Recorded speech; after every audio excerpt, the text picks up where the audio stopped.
Okay, it seems some people had a slight problem with our Chinese friend, so I've decided to redo the print screen video in my dull monotone voice, and also add a tiny piece showing how to resize a picture if you wanted to use it on the forum or whatever. So why use print screen, or screen dump as some people call it? Well, there are quite often occasions where you have something on your screen that you either want to keep for later viewing or to show someone else or post on the forum. So the print screen button sends an image of your whole screen to our imaginary clipboard. To refine things slightly, you have the option to hold down the Alt key here, then press print screen, and this will send an image of just the active screen to the clipboard. So let's do just that. For an example, let's call up the lobby of this morning's breakfast club and say well done to Visa 2005 who won for $600. So we don't want anything around it. We just want this lobby. So to send this image to our clipboard, we hold down the Alt key and we press print screen. Now you see that nothing has happened, and to see what we have on the clipboard we need to open an image editing program. Many people have their own image editors. For those that don't, Windows has its own built-in. It's not as powerful as other packages, but it can do a lot more than perhaps many people realize. To open it, well, if you're using Vista, it's very simple. You press Start, type Paint, P-A-I-N-T, and you press Enter. From memory, I think in XP it was Start, All Programs, Accessories, and then select Paint. So to retrieve our image from the clipboard, we use the Paste function, and the keyboard shortcut to use Paste is to hold down the Control key, which is here, and then we press the letter V. So back to Paint, hold Control and press V. And you see now that we've got our picture. Is it the correct usable size? By that I mean that every picture has a width and a height in pixels. For posting on a forum, I would always recommend 700 pixels wide, as there are still some people out there who use a resolution of 800 wide on their monitor, and anything bigger means zooming out to see it or scrolling across the page, which we don't want to do. To explain that a little further, I'll bring in a picture from my phone.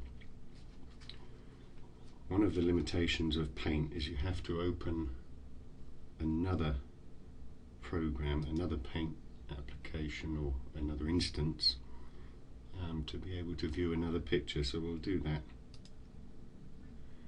And now open a picture that I took using my phone, which is on my desktop, and you'll see just by hovering over the picture that the dimensions show the width at 2592 pixels. So anyone with a screen with a resolution of only 800 wide will have to do a lot of scrolling. My own monitor is set at a high resolution of around 1900, so even on my monitor, I'll just show you that if I open it, even on my monitor the picture is too big and I have to scroll across to see it and scroll up and down to see it.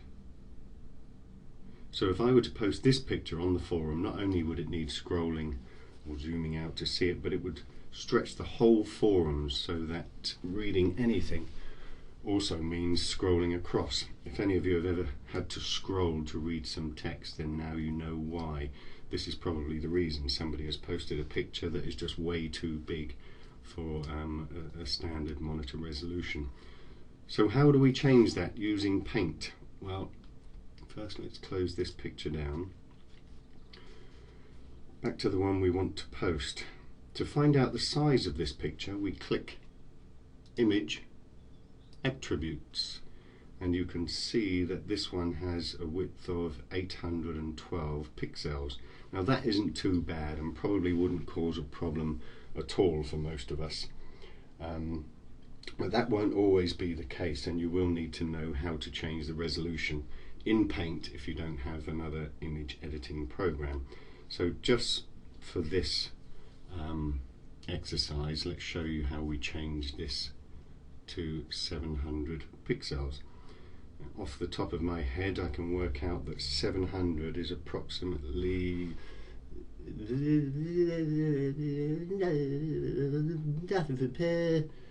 86%. So remembering that figure, we close this box and we go to Image, Resize / Skew,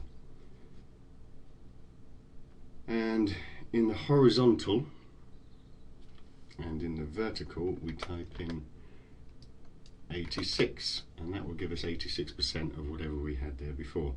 We click OK, and if we now go back to check the attributes, we'll see that we're not far off 700 pixels wide, so that will be absolutely perfect. Not that 800 was that bad, but sometimes you will have a picture that is something like 3000 pixels wide, and that's how to change it back down to 700. So that just leaves us to save the file.